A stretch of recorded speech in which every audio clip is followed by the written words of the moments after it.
तोता और रानू चिड़िया सुबह से बैठे हुए थे। तोते भैया अब चलें, ये किसान तो घर जाएगा नहीं और ना ही हम किसान की मकई खा सकते हैं।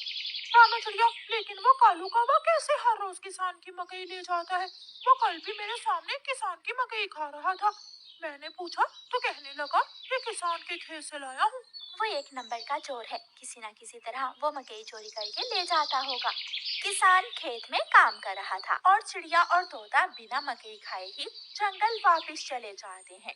हाँ भी तोते और चिड़िया, बताओ क्या आज तुमने किसान के खेत से मकई खाई है? ना ना, हम तो सुबह से दोपहर तक पेड़ पर बैठे रहे, लेकिन वो किसान है कि घर गया ही नहीं और हम थक हार कर बिना मकई खाए ही जंगल लौट आए। मैं तो जा रहा हूँ, पेट भर मकई खाऊंगा भी और अपने साथ भी लेकर आऊंगा। कालू कौवा इंसानों की बस्ती की तरफ जाता है। कालू कौवा किसान के खेत में जाकर किसान से कहता है, किसान किसान, तुम्हें तुम्हारी पत्नी घर बुला रही है, तुम्हारे घर में मेहमान आए हैं। अच्छा, तो मैं जल्दी से घर जाता हूँ। कौवे शुक्रिया जो तुमने मुझे बता दिया। किसान अपने घर चला जाता है और कौवा मजे मजे से किसान के खेत से मकई खाने लगता है। नहीं, मैंने तो आपको नहीं बुलाया। क्या मेहमान नहीं आए थे? तो फिर उस काले कौवे ने मुझसे झूठ क्यों बोला? कौवा झूठा है, मैंने तो उसे नहीं भेजा। कौवा पेट भरकर मकई खाता है और कुछ मकई अपने साथ लेकर वापस जंगल लौट जाता है। कौवे कौवे, एक मकई का भुट्टा मुझे भी दे दो। ना ना, मैं तो मकई का भुट्टा किसी को नहीं दूंगा, बहुत मुश्किल से लाया हूँ मैं। कौवा चिड़िया के सामने बैठकर मकई का भुट्टा खा रहा था और चिड़िया के मुंह में पानी आ रहा था।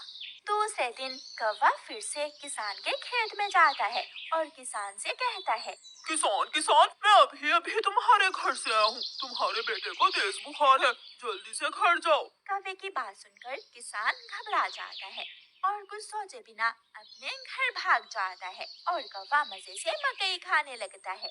कहाँ है मेरा मुन्ना? मुन्ना तो बाहर खेलने गया हुआ है। क्या मेरा मुन्ना ठीक है? हाँ हाँ, मुन्ना तो बिल्कुल ठीक है। तो फिर इसका मतलब आज फिर उस शरारती कौवे ने मुझसे शरारत की है। उसने मुझसे कहा कि मेरे मुन्ने को बुखार है, मैं जल्दी घर जाऊं। वो कौवा जरूर आपको घर भेजकर खेत से फसल खाता होगा। मैं कल देखूंगा वो कौवा कैसे मुझे उल्लू बनाकर मेरे खेत से मेरी फसल खाता है। कौवा जंगल जाकर बहुत खुश था। वो जो मकई अपने साथ लाया था वो तोते और कबूतर के सामने बैठकर खाता है। वाह वाह, मजा ही आ गया, ये मकई तो बहुत स्वादिष्ट है। यार कौवे, थोड़ी सी मकई मुझे भी दे दो। हाँ ठीक है, अगर तुम मेरे घर का काम कर दो तो मैं तुम्हें भी मकई दे सकता हूँ। मैं भी करूँगा, मैं भी कभी आपके घर का सारा काम करूँगा, मुझे भी मकई दे देना। ठीक है, तो फिर जल्दी से मेरे साथ आ जाओ। कौवा कबूतर और तोते को अपने घर ले जाता है। तोते, तुम जल्दी से मेरे घर की सफाई सुथराई कर दो और कबूतर तुम जल्दी से मेरे सारे बर्तन धो दो, फिर मैं तुम दोनों को मकई दूंगा। फिर कबूतर अपने काम में लग जाता है और तोता कौवे के घर की सफाई सुथराई करने लगता है। दोनों अपना अपना काम खत्म कर देते हैं। कौवे, मैंने काम कर दिया है, अब मुझे मकई दे दो। मैंने भी काम कर लिया है, मुझे भी मकई दो।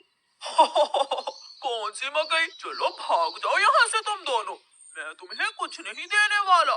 तुम धोखेबाज हो, तुमने धोखे से हमसे अपना काम करवाया और अब हमें भूखे ही भेज रहे हो।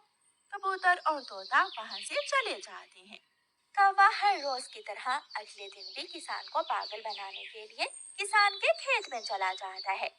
कौवा किसान के पास जाता है और किसान से कहता है, किसान किसान, मैं अभी अभी देख कर आया हूँ, तुम्हारी गाय जंगल की तरफ जा रही है, शायद उसकी रस्सी टूट गई होगी।